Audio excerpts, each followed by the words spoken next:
Salam umat yang terkasih dalam Tuhan. Apa kabar? Kiranya semua sehat, semua dalam perlindungan Tuhan, semua aman, dan semua tetap terpelihara diberkati Tuhan. Mari kita tetap terus hari-hari ini berharap kepada Tuhan, karena hanya itulah satu-satunya yang bisa kita andalkan, yang bisa kita percayai itu Tuhan kita. Dia adalah penolong yang tidak pernah tidur, dan Dia selalu mengerti akan segala apa yang sedang kita alami. Saudara, pada hari ini saya akan sampaikan tentang tetap kuat di tengah badai. Saudara, saat ini kita sedang berada di tengah sebuah badai yang dimana gelombangnya seakan-akan waktu kemarin itu landai, tapi ini mulai naik lagi. Jadi itu adalah sebuah gelombang badai. Tapi kita percaya, kita sebagai umat pilihan Tuhan, kita sebagai orang yang dikasih Tuhan, miliknya Tuhan, kita harus punya sesuatu supaya kita tetap bisa kuat dalam menghadapi badai seperti ini, saudara. Mari yang pertama dikatakan memiliki keyakinan bahwa badai yang sedang terjadi adalah biasa dan kita pasti bisa melaluinya. Kita harus yakin dulu bahwa apa yang terjadi ini memang kelihatannya sangat luar biasa, tapi kita harus bisa membuat itu seperti biasa. Bukan berarti kita meremehkan, bukan. Saudara, kalau kita dikatakan umat pemenang, kita sebagai pemenang, itu artinya kita kan di atas musuh kita. Jadi kita tuh di atas musuh kita, kekuatannya kita. Kalau kita tuh sama dengan musuh, artinya bisa ada sesuatu masih fighting. Tapi kalau kita ingin menang, berarti kita harus lebih kuat dari musuh kita. Oleh sebab itu dikatakan pencobaan-pencobaan yang kita alami adalah pencobaan yang biasa. Firman Tuhan mengatakan dalam 1 Korintus 10 ayat 13 dikatakan bahwa pencobaan-pencobaan yang kamu alami ialah pencobaan-pencobaan biasa, saudara. Jadi saudara, ketika Daud menghadapi Goliat, Daud memiliki pandangan bahwa Goliat itu bukan apa-apa.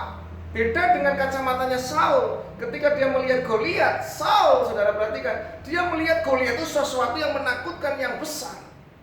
Ini saudara, jadi memang itu kenyataannya, memang wujudnya Goliat itu besar. Pandemi ini, COVID ini kelihatannya memang sangat luar biasa, membuat heboh. Tapi saudara, kita sebagai orang yang percaya, kita tetap harus percaya bahwa roh yang ada dalam diri kita itu lebih besar yang ada di dunia. Artinya kita harus lebih tingkat, lebih level, lebih tinggi dari musuh-musuh kita. Dan saat ini apa yang kita sedang hadapi adalah sebuah pandemi. Oleh sebab itu kita tetap tidak boleh meremehkan, tapi kita tetap punya iman bahwa kita bisa melaluinya. Kita harus bisa punya iman bahwa aku bisa melaluinya. Aku bisa mengalahkannya dengan apa? Mematuhi protokol kesehatan. Apa yang menjadikan anjuran pemerintah kita ikuti. Nah itu saudara salah satunya. Saudara perhatikan, pencobaan-pencobaan yang kamu alami adalah pencobaan biasa. Jadi apapun yang sedang saudara hadapi, saudara harus punya berpikiran dulu, saudara. Jadi ayat ini sudah masuk di dalam pikiran saudara, sehingga saudara bisa ada suatu kekuatan, ada suatu pengharapan. Karena apa? Begitu mungkin menurut kita itu persoalan itu besar, sangat dahsyat, bahkan menghantam ekonomi kita, menghantam kesehatan kita, menghantam keluarga kita, menghantam pekerjaan kita. Tapi saudara perhatikan, ini firman Tuhan. Jadi saudara, mari kita rekam ayat ini. Dikatakan bahwa pencobaan yang kita temukan adalah pencobaan biasa. Namanya kalau biasa berarti masih bisa untuk bisa kita menangkan. Namanya biasa kan beda sama yang luar biasa. Biasa berarti tingkat levelnya Tuhan itu sepertinya biasa. Tapi itu sejujurnya kan masih di bawahnya yang luar biasa. Dan dikatakan yang tidak melebihi kekuatan manusia. Jadi tangkap ayat ini, saya selalu menangkap ayat ini. Jadi setiap apa yang saya hadapi, persoalan-persoalan dalam kehidupan saya selalu punya keyakinan bahwa saya bisa melaluinya. Karena apa? Tuhan pasti memberikan sesuatu yang tidak mungkin melebihi kekuatanku. Pasti saya bisa melalui. Saya bertanya, saudara, selama ini saudara sedang bergumul apapun, toh saudara bisa melewati kan, saudara? Sejak saudara mungkin lahir atau setelah menikah atau bekerja dan sekarang yang masih belum menikah, saudara semua pasti punya masalah, persoalan. Tapi terbukti saudara bisa melalui kan? Nah itu saudara. Jadi kita jangan paranoid, jangan ketakutan dulu ketika saudara sedang menghadapi suatu persoalan. Saudara tenang, saudara percaya bahwa semuanya itu biasa. Kelihatannya memang seperti luar biasa, tapi biasa. Karena itu dikatakan bahwa tidak melebihi kekuatan. Berarti apa? Tuhan itu sudah bisa mengukur kekuatan kita. Kapasitas saya, kapasitas saudara, Bapak Ibu, itu Tuhan sudah tahu berbeda kemampuan masing-masing. Tuhan tahu. Oleh sebab itu dikatakan, sebab Allah itu setia dan karena itu Ia tidak akan membiarkan kamu dicobai melampaui kekuatanmu. Artinya apa, sudah perhatikan? Kata, Dia tidak akan membiarkan kita mengalami sesuatu ujian, percobaan apapun melebihi kekuatan kita. Dia tidak biarkan, berarti Dia tidak izinkan. Sekali lagi, Tuhan tidak izinkan. Luar biasa, karena Dia Allah yang setia, Dia Allah yang adil. Dia tidak akan izinkan, saudara. Dia tidak akan biarkan persoalan itu melebihi kekuatan kita. Ketika, perhatikan, ketika Ayub diizinkan oleh Tuhan dan iblis menggocok dia, perhatikan, Ayub tetap kuat. Karena apa? Tidak melebihi kekuatan Ayub. Dia bisa.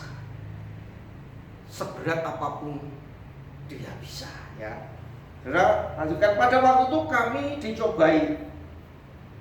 Ia akan memberikan kepadamu, lihat, perhatikan, jalan keluar. Sekarang saya mau tanya, setiap saudara sedang menghadapi persoalan yang saudara hadapi tahun-tahun yang lalu atau tahun sekarang, toh selalu ada jalan keluar pasti. Tuhan akan kirimkan malaikat-malaikatnya lewat orang-orang yang di dekat saudara, lewat keluarga saudara, lewat jemaat, ataupun lewat yang lainnya. Pasti saudara akan pernah dibiarkan sendiri. Saudara akan dikirimkan malaikat-malaikat yang menolong saudara. Yang memang wujudnya memang bukan malaikat, tapi lewat orang-orang yang menolong saudara itu adalah malaikat, saudara, yang Tuhan perintahkan. Kalau Tuhan tidak gerakkan, tidak mungkin Dia mau menolong. Sekali lagi perhatikan, Ia akan memberikan kepadamu jalan keluar. Pasti ada jalan keluar, tidak mungkin tidak. Ini saudara, ini ayat ini sangat luar biasa bagi saya. Kenapa saya sampai hari ini tetap kuat melayani Tuhan di tengah pandemi seperti ini? Karena memang terbukti, sehingga kamu dapat menanggungnya. Sehingga kita dapat menanggungnya. Di tengah pandemi ini banyak mukjizat yang saya alami, saudara. Jujur, banyak mukjizat yang saya alami. Karena saya selalu punya keyakinan dan percaya, dengan ayat ini berarti aku bisa. Tidak sampai aku berdarah-darah, tidak sampai aku miskin, saya tidak sampai. Sesuai dengan kemampuanku, dan saya percaya dan yakin Allahku Allah yang adil dan setia. Sekali lagi, ayat ini saudara pegang baik-baik, sehingga setiap saudara menghadapi persoalan-persoalan pergumulan hidup, percaya dengan ayat ini. Amin. Oleh sebab itu level iman saudara, roh saudara harus di atas persoalan saudara. Iman saudara harus di atas, jangan sama atau bahkan di bawah level kita. Nah, itu yang membuat saudara akan kalah. Saudara kalau menjadi orang pemenang harus di atasnya. Oleh sebab itu perlu roh Allah supaya saudara kuat. Yang kedua, perhatikan baik-baik. Jangan terlalu takut dan juga jangan terlalu berani. Ini saudara, ketika kita menghadapi pandemi COVID-19 ini saudara, maka kita juga jangan terlalu takut dan juga jangan terlalu berani. Artinya kita di tengah-tengah. Karena firman Tuhan mengatakan di dalam Lukas 21-26 dikatakan, orang akan mati ketakutan karena kecemasan berhubung dengan segala apa yang menimpa bumi ini, sebab kuasa-kuasa langit akan goncang. Orang akan mati ketakutan. Loh, kok bisa? Ketakutan bisa membuat mati, kok bisa? Ya bisa, saudara, karena ketakutan yang berlebihan membuat saudara akan depresi, akan stres. Saudara perhatikan baik-baik. Ketika seorang prajurit sedang berperang, dan prajurit itu karena ketakutan dia bersembunyi terus, tidak ada perlawanan, kan lama-lama mati, saudara, kena bom, saudara, kena rudal, kena granat, karena bersembunyi terus. Tidak ada sebuah perlawanan, tidak ada keberanian untuk melawan, kan mati, saudara. Waktu bangsa Indonesia saja, saudara, ketika dia dijajah oleh bangsa Belanda, karena tidak berdaya untuk melawan, ya kalah terus, saudara. Bersembunyi. Nah ini saudara, jadi jangan terlalu ketakutan, jangan terlalu berani. Dan kalau terlalu berani, saudara, ketika pasukan prajurit itu perang, Dia terlalu nekat, berani. Ya kena bedil saudara, kena peluru saudara, kena granat, kena bom. Jadi tengah-tengah tentunya dengan hikmat, dengan kearifan kita. Jadi jangan kita tuh terlalu ketakutan, ya jangan. Dan juga jangan terlalu berani. Saudara perhatikan di ayat 1 Korintus 10 ayat 12 dikatakan, sebab itu siapa yang menyangka bahwa ia teguh berdiri, hati-hatilah supaya jangan jatuh. Sekali lagi saudara. Jadi kalau kita merasa kuat malah kita bisa jatuh. Berapa banyak yang menjadi korban COVID karena merasa kuat, sehingga menyepelekan, ya kan? Menganggap COVID tidak ada, mati saudara. Ya, saudara jangan merasa berani. Jadi sekali lagi di tengah-tengah ketakutan yang berlebihan itu juga tidak boleh, kecemasan yang berlebihan itu tidak boleh. Di lain pihak keberanian yang ekstrem juga tidak boleh. Jadi di tengah-tengah. Saya kasih contoh saudara.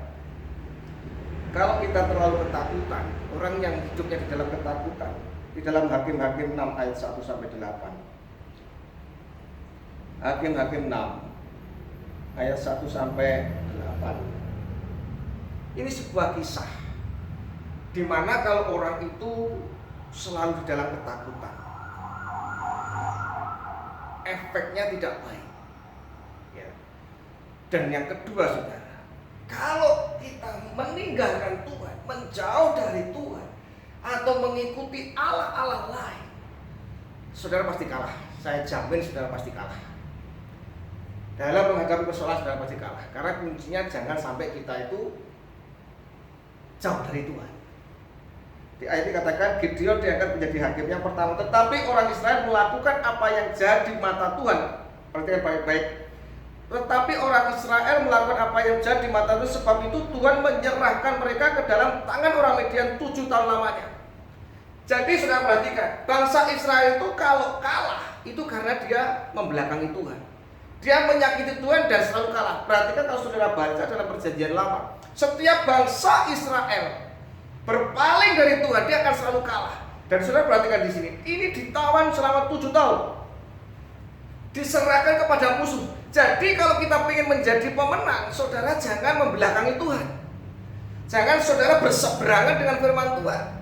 Seperti yang saya sampaikan, saudara jangan sampai melanggar prinsip-prinsip firman Tuhan.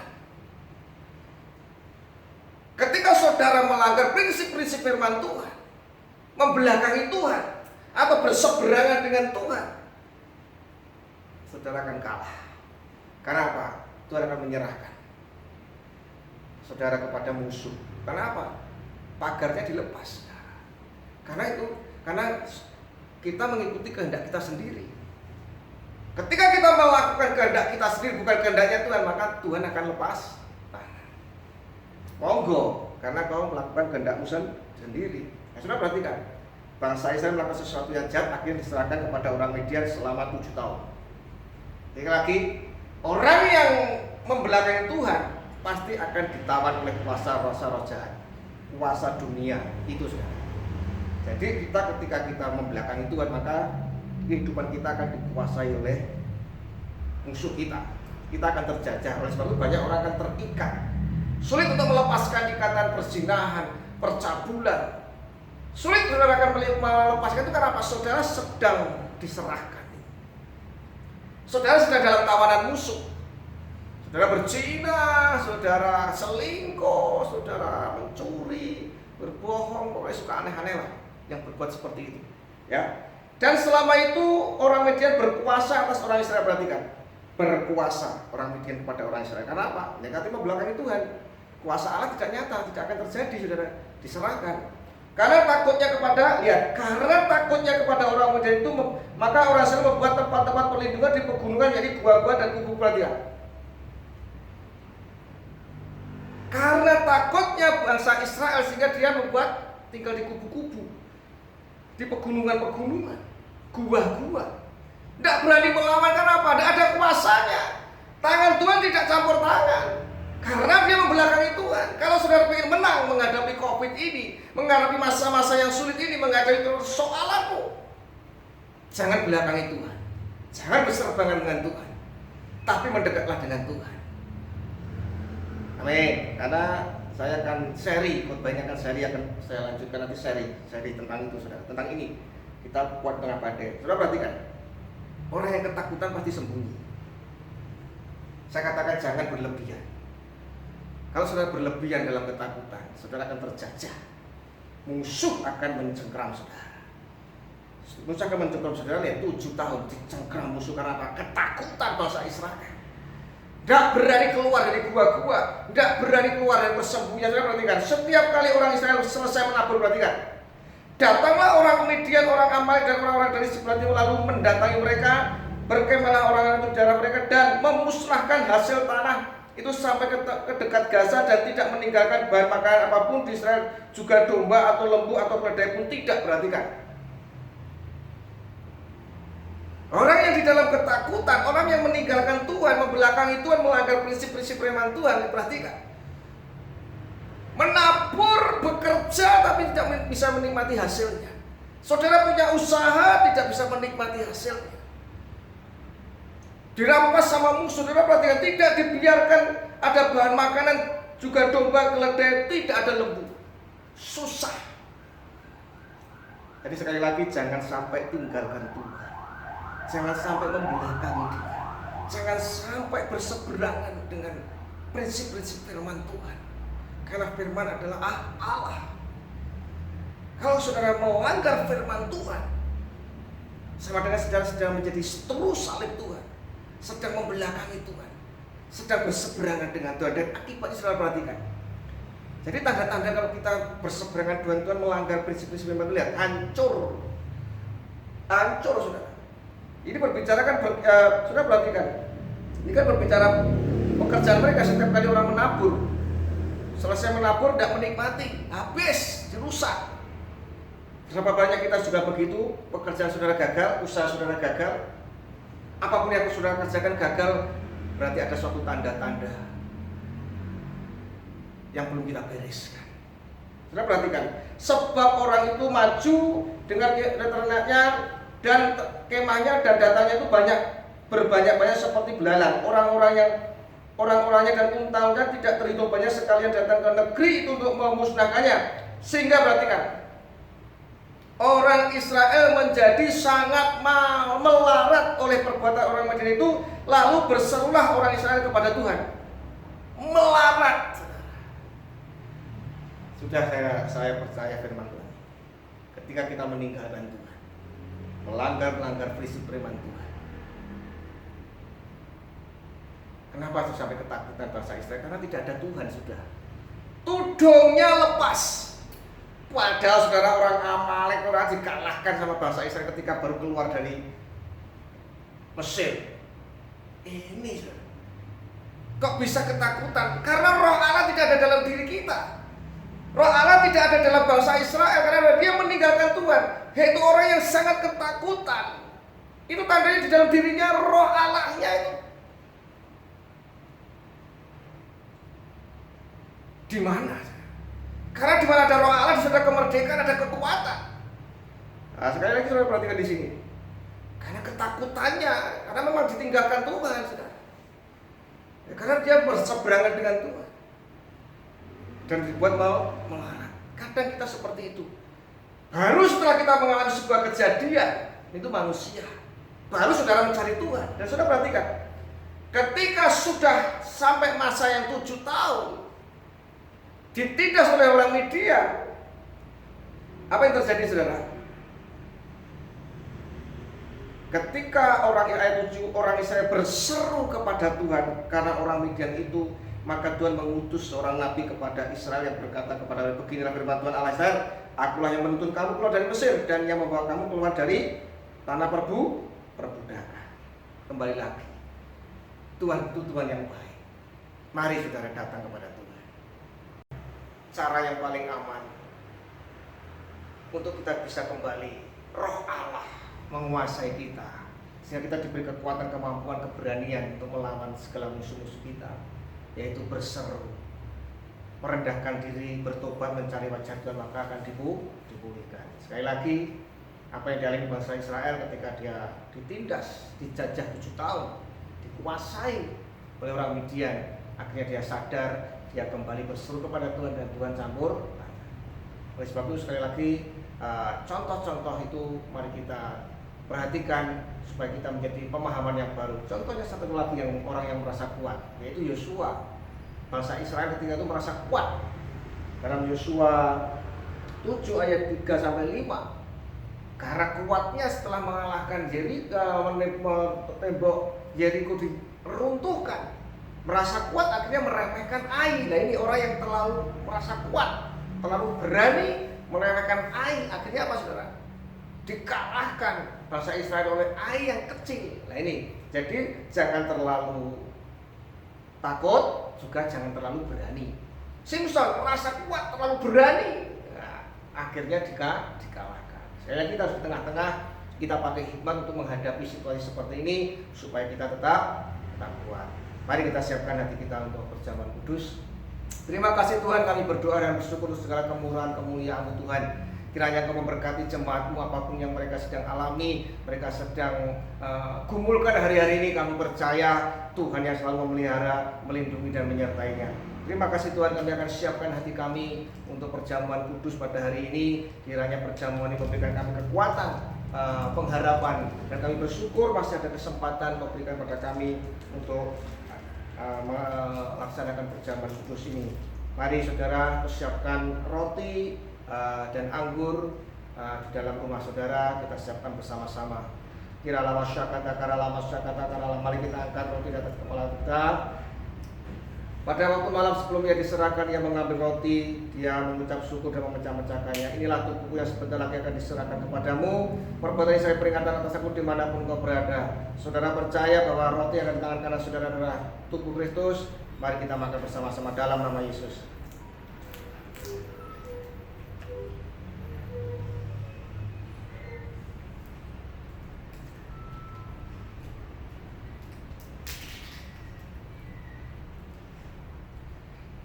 Lalu ia mengambil cawan dan ia mengucap syukur, inilah darahku yang sebentar lagi akan dicurahkan kepadamu.